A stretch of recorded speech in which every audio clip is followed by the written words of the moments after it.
오늘 주신 하나님의 말씀은 요한계시록 10장 1절부터 11절까지입니다. 내가 또 보니 힘센 다른 천사가 구름을 입고 하늘에서 내려오는데 그 머리 위에 무지개가 있고 그 얼굴은 해 같고 그 발은 불기둥 같으며 그 손에는 펴놓은 작은 두루마리를 들고 그 오른발은 바다를 밟고 왼발은 땅을 밟고 사자가 부르짖는 것 같이 큰 소리로 외치니 그가 외칠 때에 일곱 우레가 그 소리를 내어 말하더라. 일곱 우레가 말을 할 때에 내가 기록하려고 하다가 곧 들으니 하늘에서 소리가 나서 말하기를 일곱 우레가 말한 것을 인봉하고 기록하지 말라 하더라. 내가 본 바 바다와 땅을 밟고 서 있는 천사가 하늘을 향하여 오른손을 들고 세세토록 살아계시니 곧 하늘과 그 가운데에 있는 물건이며 땅과 그 가운데에 있는 물건이며 바다와 그 가운데에 있는 물건을 창조하신 이를 가리켜 맹세하여 이르되 지체하지 아니하리니 일곱째 천사가 소리를 내는 날 그의 나팔을 불려고 할 때 하나님의 그의 종 선지자들에게 전하신 복음과 같이 하나님의 그 비밀을 이루어지리라 하더라. 하늘에서 나서 내게 들리던 음성이 또 내게 말하여 이르되 내가 가서 바다와 땅을 밟고 서 있는 천사의 손에 펴 놓인 두루마리를 가지라 하기로 내가 천사에게 나아가 작은 두루마리를 달라 한즉 천사가 이르되 갖다 먹어버리라. 내 배에는 쓰나 내 입에는 꿀같이 달리라 하거늘 내가 천사의 손에서 작은 두루마리를 갖다 먹어버리니 내 입에는 꿀같이 다나 먹은 후에 내 배에는 쓰게 되더라. 그가 내게 말하기를 내가 많은 백성과 나라와 방언과 임금에게 다시 예언하여야 하리라 하더라. 아멘. 그래서 계시록 10장을 놓고 우리 작은 두루마리라는 제목으로 하나님 말씀을 증거하겠습니다. 본론으로 이 계시록 10장을 살펴보기 전에 먼저 계시록 10장을 보다 우리가 잘 이해하기 위해서 서론격으로 제가 두 가지를 먼저 말씀드리려고 하는데요. 첫 번째는 뭐냐면 계시록의 목적입니다. 계시록은 예수님의 제자인 사도 요한이 로마의 도미티아누스 황제가 일으킨 기독교 박해 가운데 붙잡혀서 반모섬으로 유배를 당한 상황 속에서 하나님께서 보여주신 그에게 보여주신 환상과 말씀들을 기록한 성경입니다. 그리고 우리가 처음 계시록을 살펴볼 때 말씀드렸듯이 총 22장으로 이루어진 계시록 그 내용 가운데 가장 많은 분량을 차지하고 있는 것이 재앙에 대한 내용인데 계시록에는 총 세 종류의 재앙이 기록되어져 있습니다. 일곱인, 일곱 나팔, 일곱 대접, 재앙. 그런데 이 가운데 일곱 인과 일곱 나팔의 경우에 여섯 번째와 일곱 번째 재앙 사이에 뜬금없는 내용이 삽입되어져 있는데 시간상 일곱 인은 제가 생략을 하고 오늘 본문의 배경이 되는 이 일곱 나팔 재앙만 좀 살펴보도록 하겠습니다. 계시록 9장 1절을 보시면 같이 읽어볼까요? 시작.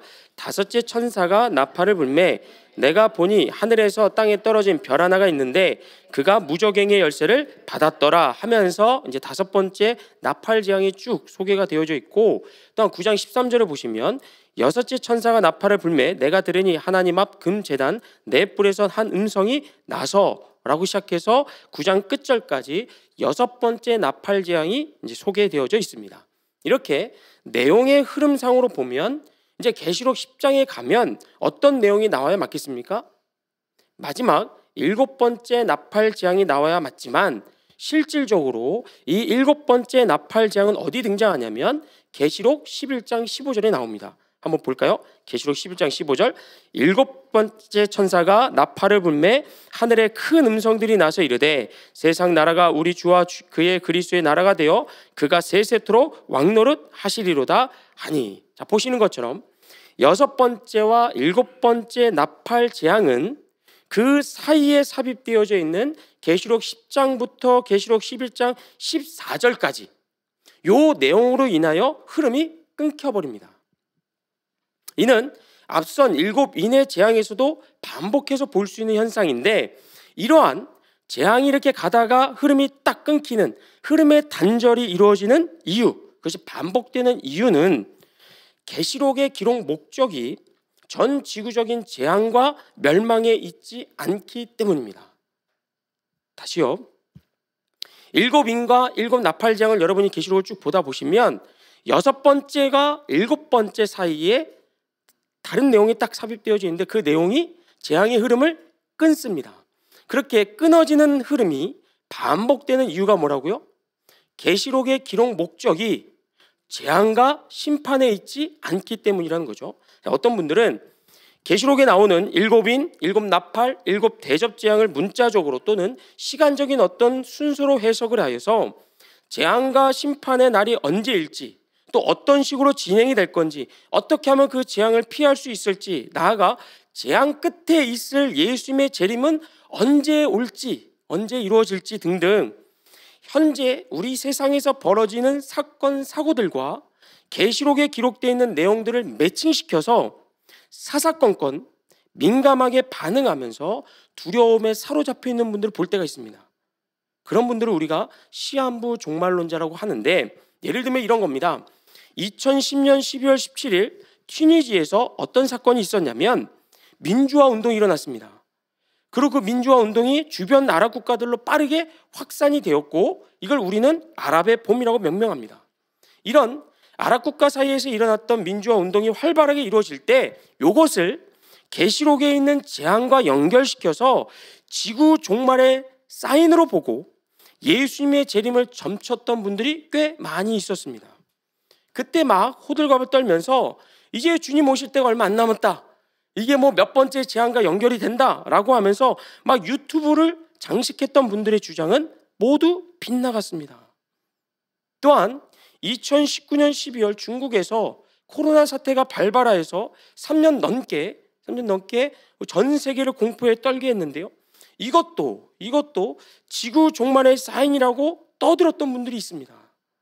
막 유튜브로 아마 이런 보시면, 굳이 안 보셔도 되겠지만 보시면 뭐 코로나19와 요한계시록 연결시켜서 이상한 이야기들을 하신 분들은 그걸 참 많이 들을 수가 있을 겁니다. 그런데 올해 5월에 WHO에서 공식적으로 이 팬데믹의 종식을 알리면서 그분들이 무분별하게 쏟아내었던 예언과 예측들을 역시도 여러분 소리 소문 없이 사라져 버렸습니다. 뭐 일각에서는 앞으로도 코로나19 같은 팬데믹이 또 나타날 것이다라고 우려하는 목소리들이 있습니다만, 어쨌든지 이런 사건 사고들을 계시록의 재앙과 연결시켜서 해석하라고 계시록을 주신 게 아니라는 겁니다. 그게 진짜 목적이 아니라는 겁니다. 그러면 하나님께서 사도 요한을 통하여 계시록을 기록하게 하신 목적이 무엇인가? 진짜는요, 계시록 21장에 나옵니다. 계시록 21장 6절부터 8절을 우리 함께 읽어보겠습니다. 시작. 나는 알파와 오메가요 처음과 마지막이라. 내가 생명수 샘물을 목마른 자에게 값없이 주리니 이기는 자는 이것들을 상속으로 받으리라. 나는 그의 하나님이 되고 그는 내 아들이 되리라. 그러나 두려워하는 자들과 믿지 아니하는 자들과 흉악한 자들과 살인자들과 음행하는 자들과 점술가들과 우상숭배자들과 거짓말하는 모든 자들은 불과 유황으로 타는 못에 던져지리니 이것이 둘째 사망이니라. 아멘. 자, 요한계시록 21장에서 말씀하고 있는 사도 요한을 통하여 계시록을 우리에게 주신 진짜 목적, 그게 뭐랍니까? 이기는 겁니다. 이기는 거. 그런데 무엇에 대하여 싸워 이기는 거랍니까? 그 뒤에 나오잖아요. 두려움, 불신, 악함, 미움, 음행, 우상숭배, 거짓말 등등입니다. 다시 말하면 하나님의 거룩한 자녀로서 세상의 향락과 거짓과 불의와 싸워 이기도록 우리 성도들에게 힘을 불어넣어 주고자, 우리를 격려해 주고자, 우리를 하여금 더욱더 다독이고자 요한계시록이 기록되었다는 사실입니다. 따라서 우리가 계시록을 보시면서 눈을 크게 뜨고 찾아야 될 메시지는 뭐냐면, 언제 어떻게 전 지구적인 재앙이 시작되는가가 아니라, 그게 아니라 어떻게 하면 우리가 하나님의 말씀에 더 잘 순종할 수 있을까? 어떻게 하면 시시각각 우리에게 몰아치는 마귀의 유혹을 분별하고 그걸 물리쳐서 거룩함을, 성도의 거룩함을 지킬 수 있을까? 여기에 초점 맞추셔서 여러분 계시록을 읽어보셔야 합니다. 그렇지 않으면 이상하게 해석됩니다. 그리고 그게 잘못되면 이단이 될 수도 있고 3단, 4단이 될 수도 있는 겁니다. 자, 이러한 계시록의 목적을 분명히 하기 위하여 오늘 본문을 읽었던 계시록 10장 말씀이 바로 6번째와 7번째 나팔 재앙 사이에 지금 들어와 있는 겁니다. 이것에 대해서는 제가 뒤에 가서 더 자세히 말씀드리려 하고, 계시록의 목적에 의해서 우리가 두 번째로 알아야 될 것이 있습니다. 그것은 뭐냐면 천사들의 역할입니다. 계시록에 등장하는 천사들의 역할. 자, 오늘 본문 1절부터 3절 말씀을 또 다시 한번 우리 읽어보겠습니다. 시작. 내가 또 보니 힘센 다른 천사가 구름을 입고 하늘에서 내려오는데 그 머리 위에 무지개가 있고 그 얼굴은 해 같고 그 발은 불기둥 같으며 그 손에는 펴놓인 작은 두루마리를 들고 그 오른발은 바다를 밟고 왼발은 땅을 밟고 사자가 부르짖는 것 같이 큰 소리로 외치니 그가 외칠 때 7 의뢰가 그 소리를 내어 말하더라. 아멘. 자, 계시록 10장에서만 아니라 계시록 안에를 보면 곳곳에서 참 많은 천사들이 소개되어져 있습니다. 그리고 우리가 방금 읽었던 것처럼 그런 천사들의 외모를 다양한 묘사들로 표현하는 것을 우리는 확인해 볼 수 있습니다. 그런데 또 어떤 분들은 이런 천사들의 외모나 그들이 가진 특징들에 호기심을 갖는 분들이 있다는 거죠. 오늘 본문 예로 들면 1절에서 힘센 다른 천사가 구름을 입고 있다고 하는데 이 천사가 얼마나 센 건지 거기에 관심을 갖는다는 겁니다. 얼마나 세길래 힘센 천사라 부르는지, 또 그가 입고 있는 구름의 모양이 어땠을지, 어떤 구름을 입고 있었는지, 또 2절에서는 오른발은 바다를 밟고 왼발은 땅을 밟았다고 하는데 과연 그 의미가 무엇인지 하면서 천사들의 외모나 천사들의 특징들에 대하여 호기심을 갖고 그 의미를 알고자 하는 분들이 있습니다. 거기에 몰두하시는 분들이 있습니다. 뭐 알아서 나쁠 것은 없겠지만 제가 전에 말씀드렸듯이 성경에 우리가 하나님의 자녀로서 신앙생활을 잘하고 거룩함을 지키는데 반드시 알아야 되는 내용이란다면 성경은 그것을 설명해 주었을 겁니다. 다시 말하여 오늘 본문에 등장하는 천사가 입고 있는 구름이 무엇인지부터 사자의 표 같은 그의 목소리, 그것이 우리가 신앙생활을 잘하는데 반드시 그 의미를 알아야 한다면 사도 요한이 그것을 설명해 주었을 겁니다. 근데 설명되어 있지 않습니다. 왜 그럴까요? 그건 별로 중요한 게 아니라는 거죠. 그러면 대체 요한계시록 10장에 등장하는 천사와 관련하여 중요한 건 뭘까? 그의 외모, 그의 특징이 아니라 뭐가 중요한가? 한번 본문 8절부터 9절을 제가 읽어드리겠습니다. 하늘에서 나서 내게 들리던 음성이 또 내게 말하여 이르되 내가 가서 바다와 땅을 밟고 서 있는 천사의 손에 펴놓인 두루마리를 가지라 하기로 내가 천사에게 나아가 작은 두루마리를 달라 한즉 천사가 이르되 갖다 먹어버리라. 내 배에는 쓰나 내 입에는 꿀같이 달리라 하거늘. 오늘 본문에 등장하는 이 힘센 천사는요, 그의 얼굴이나 어떤 특징, 어떤 외형보다 뭐가 더 중요하다고 말씀합니까? 그의 역할인 겁니다. 역할. 그 천사의 역할이 뭡니까? 하나님의 명령을 받아서 사도 요한에게 작은 두루마리를 전해주는 겁니다. 그리고 이 두루마리가 사도 요한에게 어떤 영향을 미칠지, 어떻게 작용할지를 설명해주는 역할, 그 역할로 천사가 등장할 뿐입니다. 따라서 우리가 오늘 본문 속의 천사를 보면서 주목해 볼 건 뭐냐면 그의 외모가 아니라 그가 사도 요한에게 전해준 작은 두루마리입니다. 대체 그 작은 두루마리가 뭐길래 하나님께서 그걸 사도 요한에게 전달해 주는 과정에 그냥 밋밋하게 생긴, 그냥 별 볼 일 없는 천사가 아니라 이렇게 화려하고 신비롭게 치장된 다른 천사들보다 더 힘이 센 천사를 사도 요한에게 보냈는가, 이겁니다. 대체 그 천사가 사도 요한에게 전해주고자 하는 작은 두루마리가 뭐길래, 이게 중요한 겁니다. 천사의 외모나 천사가 꾸미고 있는 거나 천사의 어떤 특징들이 아니고요. 자, 이게 오늘 설교의 주제입니다. 작은 두루마리. 대체 이것이 무엇이길래 하나님은 그냥 보통의 천사들이 아닌, 밋밋하게 생긴 천사들이 아닌 이렇게 화려하고 멋있고 신비로운 천사를 보내셨는가? 본문에는 작은 두루마리가 무엇인지, 또 거기에 어떤 내용이 기록되어 있는지는 사실 나오지 않습니다. 그런데 얼마든지 우리는 본문 말씀을 통해서 유추해 볼 수 있는데요. 한번 볼게요. 본문 9절부터 11절입니다. 같이 한번 읽어볼까요? 시작. 내가 천사에게 나아가 작은 두루마리를 달라한즉 천사가 이르되 갖다 먹어버리라. 내 배에는 쓰나 내 입에는 꿀같이 달리라 하거늘 내가 천사의 손에서 작은 두루마리를 갖다 먹어버리니 내 입에는 꿀같이 다나 먹은 후에 내 배에는 쓰는 쓰게 되더라. 그가 내게 말하기를 내가 많은 백성과 나라와 방언과 임금에게 다시 예언하리라 하더라. 아멘. 여러분, 천사가 사도 요한에게 작은 두루마리를 먹게 한 다음에 뭐라고 이어서 말씀합니까? 11절에서 보면 네가 많은 백성과 나라와 방언과 임금에게 다시 예언하여야 하리라. 여기서 중요한 건 다시입니다. 다시. 왜냐하면 지금 사도 요한이 반모섬에 유배당한 이유가 여러분 무엇 때문이었습니까? 뭐 남을 폭행했다거나 강도짓을 했다거나 혹은 반란을 시도하는 등등 어떤 범죄를 저질러서 여기 온 것이 아니었습니다. 그가 반모섬에 유배당한 이유는 단 하나, 예수 그리스도의 복음을 전한 것뿐이었습니다.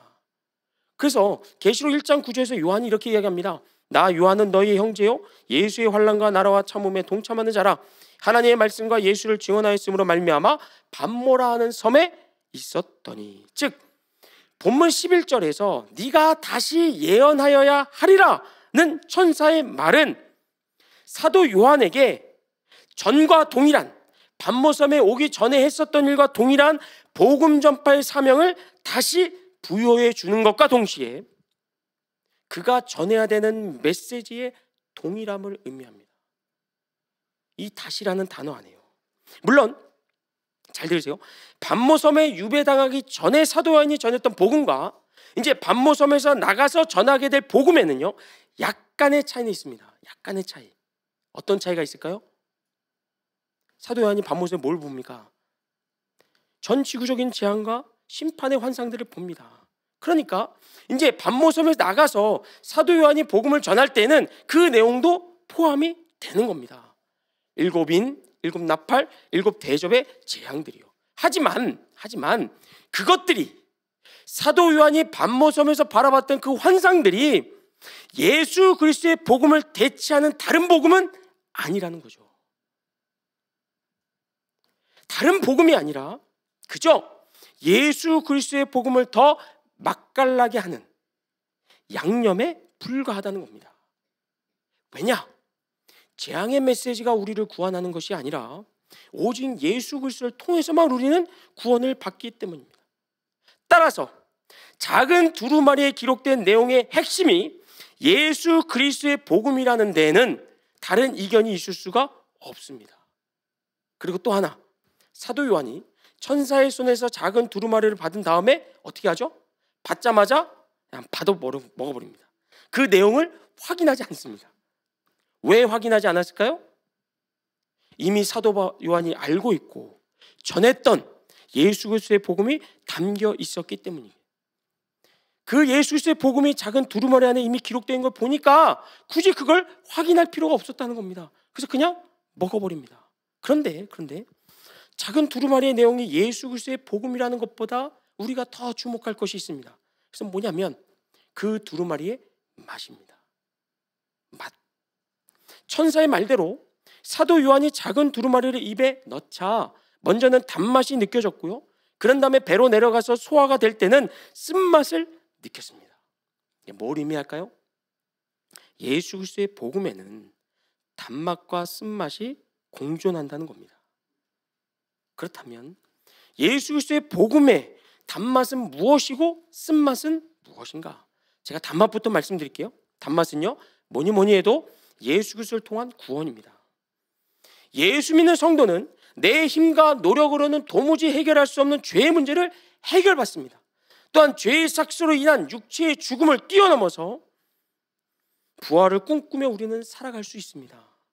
지옥의 영벌이 아닌 천국의 소망을 가지고 세상에서는 줄 수 없는 기쁨과 하늘의 즐거움을 누리면서 살아갈 수 있습니다. 이것이 복음의 맛입니다. 그래서 제대로 예수 믿고 구원을 받은 이 복음의 맛을 아는 성도들은 어떤 특징이 있습니까? 죽음을 두려워하지 않습니다. 물론 사랑하는 이를 먼저 하늘나라를 보낸 그 그리움에 우리도 눈물을 흘리지만, 그러나 우리 성도들은요, 죽음의 문턱 앞에서도 뭐 할 수 있습니까? 찬양할 수 있습니다. 찬양할 수 있고 다시 만날 것을 기약할 수 있습니다. 또한 하나님의 은혜를 감사히 하면서 죽음 앞에서도 우리는 담담할 수 있습니다. 또한 예수 믿는 성도들은요, 세상을 두려워하지 않습니다.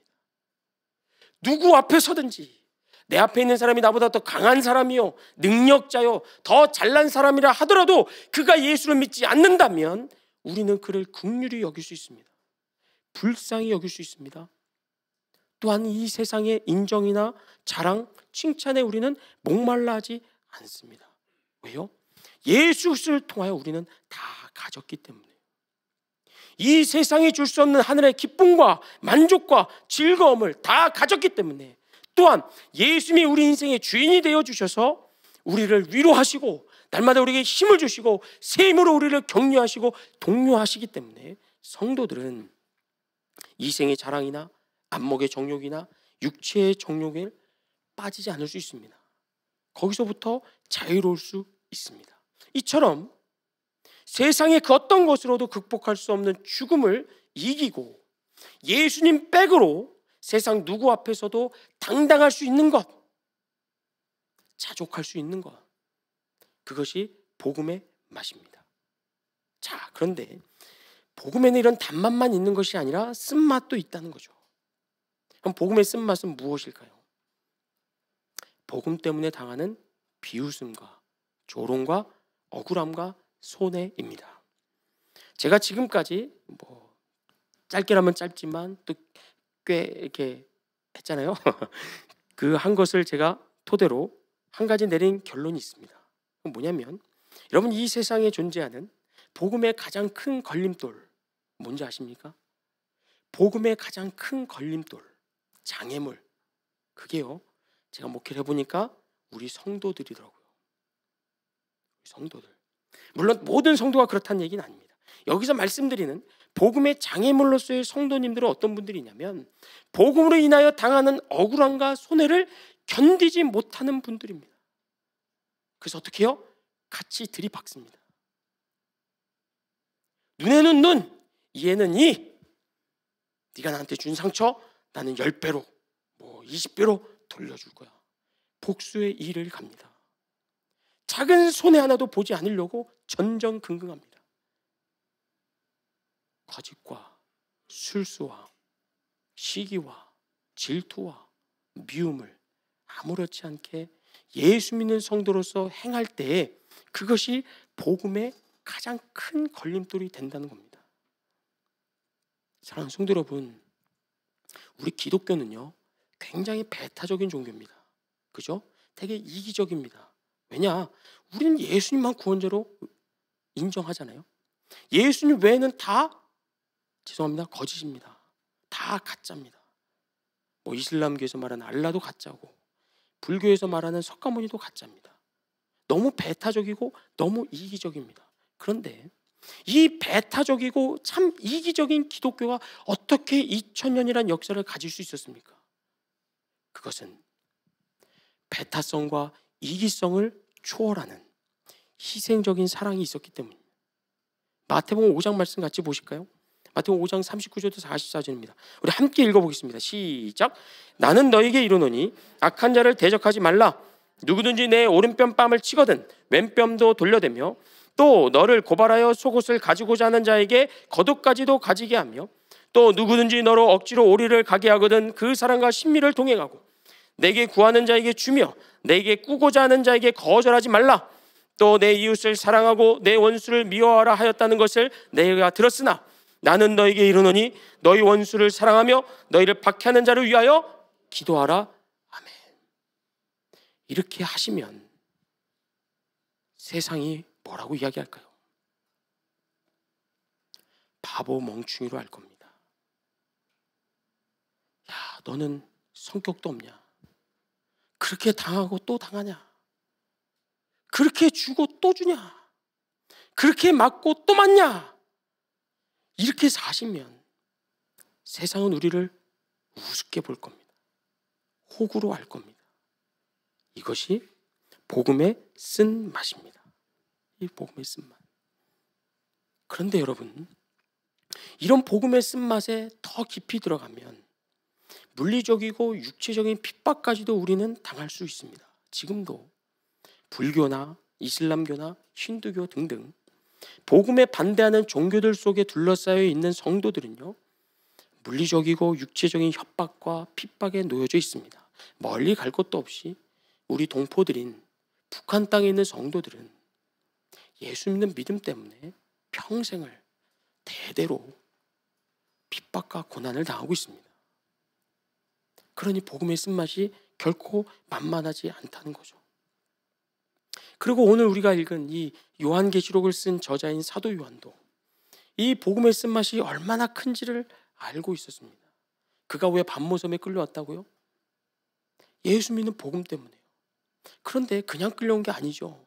기독교 전승에 따르면 끌려오기 전에 기름 가마에 튀겨지는 그런 형벌을 받았다고 합니다. 작은 기름 한 방울 튀겨도 손이 쓰라리고 오래 상처가 가는 그것을 사도 바울은 온몸으로 뒤집어 썼습니다. 그러니 사도 요한만큼 복음의 쓴맛을 잘하는 사람이 또 없었을 겁니다.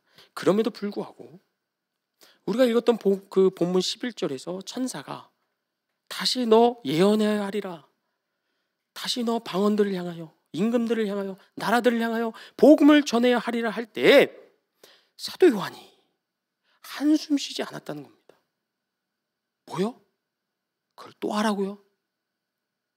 하나님 너무 하시는 거 아닙니까? 제 지금 모습이 어떻습니까? 저 기름에 튀겨졌습니다. 불모의 땅이 반모섬에 유배되어서 외로움과 싸우고 있습니다. 날마다 그 상처에서 진물이 나고 아프고 고통스러운 그런 나날들을 매일매일 보내고 있는데 또 나가서 복음을 전하라고요. 또 나가서 복음의 쓴맛을 맛보라고요. 충분하지 않습니까? 이제 그만 저 좀 내버려 두시죠. 이만하면 저는 됐다고 생각합니다 라고 하면서 다시 복음 예언하여 하리라는 천사의 말에 반박하거나 고민하거나 망설이지를 않았다는 겁니다. 왜 그랬을까요? 사도 바울에게 있어서 복음의 단맛이 쓴맛을 압도했기 때문입니다. 사도 요한에게 있어서 예수 그리스도의 복음 안에서 누리는 단맛, 천국의 소망, 하나님 주시는 기쁨과 위로함과 이 세상이 아닌 영원한 하나님의 나라에서 영원히 즐기게 될 그 천국의 나라, 그 천국의 삶을 소망할 때 그것이 복음의 쓴맛을 압도하여 견딜 수 있게 해 주었기 때문에 사도 요한은 다시 예언하여야 하리라는 천사의 말에 반박하지 않았던 것입니다. 사랑하는 성도 여러분, 우리 앞에는 복음의 단맛과 쓴맛이 늘 놓여져 있습니다. 그런데 기억하시기 바랍니다. 복음의 단맛이 쓴맛을 압도하는 경험 2000년 동안 검증되었습니다. 사도 요한뿐만 아니라 우리가 알고 있는 수많은 믿음의 선배들, 선조들도 복음의 쓴맛을 단맛으로 이겨냈습니다. 이제 저와 여러분 차례입니다. 그리고 이것이 계시록에 기록된 목적입니다. 복음이 우리에게 주는 단맛이 얼마나 강렬하고 얼마나 소망할 만하고 얼마나 기대할 만하고 얼마나 기다려지는 맛인지를 삶 속에서 누리면서 그 복음으로 인하여 조롱당하고 때로는 핍박을 당하고 무시를 당하는 것도 견뎌내라고, 이기라고 요한계시록이 우리에게 주어진 줄로 믿습니다. 이길 수 있습니다. 아멘. 다시 한 번 더요. 이길 수 있습니다. 아멘. 복음의 단맛이 쓴맛보다 더 강렬합니다. 그리고 그것을 여러분 날마다 누릴 수 있습니다. 이걸 위하여 기도하시기 바랍니다. 이걸 위하여 말씀을 붙드시기 바랍니다. 묵상하시기 바랍니다. 그리고 삶 속에서 경험하시기 바랍니다. 얼마든지 2000년 동안 수많은 성도들이, 수많은 믿음의 성도들이 확인되고 검증했던 그 복음의 단맛을 날마다 누리시면서 사도 요한이 갔던 그 길을 따라 걸어갈 수 있는 여러분 되기를 주의 이름으로 축복합니다. 아멘.